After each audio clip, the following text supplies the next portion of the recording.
It starts with a spark. Someone said something that stung. Your stomach tightens. Your fingers twitch toward your phone. The words rise in your throat, and suddenly you're ready to hit back with a sentence. Just a sentence. But it could be a fire that burns a bridge, a blow that scars trust, or a bullet fired in a war that didn't need to happen. Pause. Breathe. Because right now, you are standing at the edge of a decision that may echo louder than the moment itself.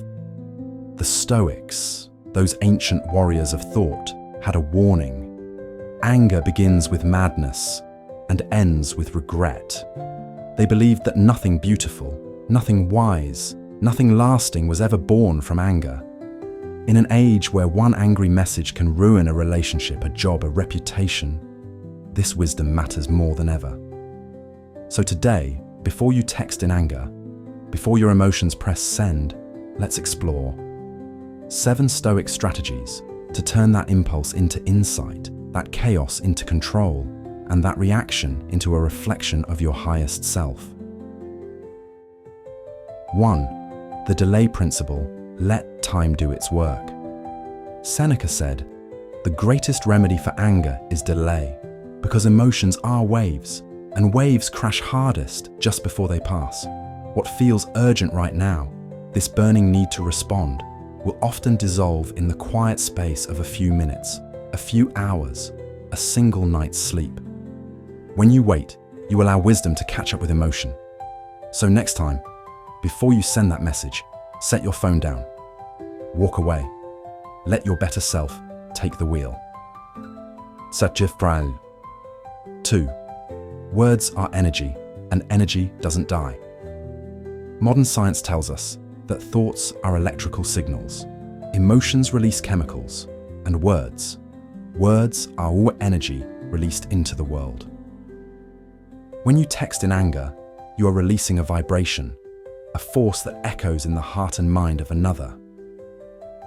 You're not just expressing frustration, you're transferring it.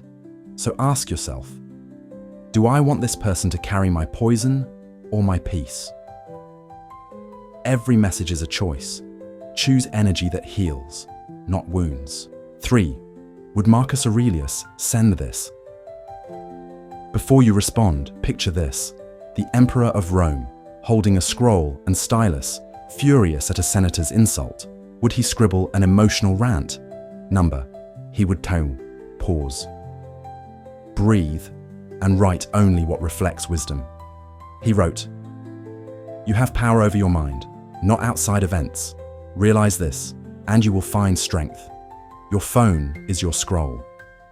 Let what you write be a monument to your character, not your chaos." Navavam. 4. Don't trade your long-term reputation for a short-term release. Think of this. You've built trust with someone. You've built professionalism or love or understanding. And one moment of anger, one reckless text, can undo it all. The Stoics urge us to consider, will this matter tomorrow, next week, in 5 years? If not, why sacrifice your dignity for a moment's satisfaction? Win the war of the long game. Let your character be stronger than your craving to react. From Psalm. 5. Emotions are visitors, not commanders. Feelings are real, but they are not always right. The Stoics taught us to observe, not obey. You can feel anger, that's human, but acting from it, that's optional. You are not the flame. You are the lantern that holds it steady. So when anger rises, watch it, study it, then let it pass like a storm. Only then do you decide what message, if any, should be sent. 6. Write the message, but don't send it. Pour the fire out, but pour it into a journal or a note. Get it out of your head, but not into someone else's heart. This is the Stoic idea of catharsis without damage. When you write the message without sending it, you practice release without reaction. Most times, when you reread it later, you'll realize, this doesn't need to go out into the world. It just needed to get out of me. 7. Protect your peace like it's sacred. Peace is your most valuable asset, and once anger enters, peace often leaves. Epictetus reminds us, it is not the actions of others that disturb us, but our own judgments about them. If someone insults you, ignore it. If someone lies about you, stay silent. Why?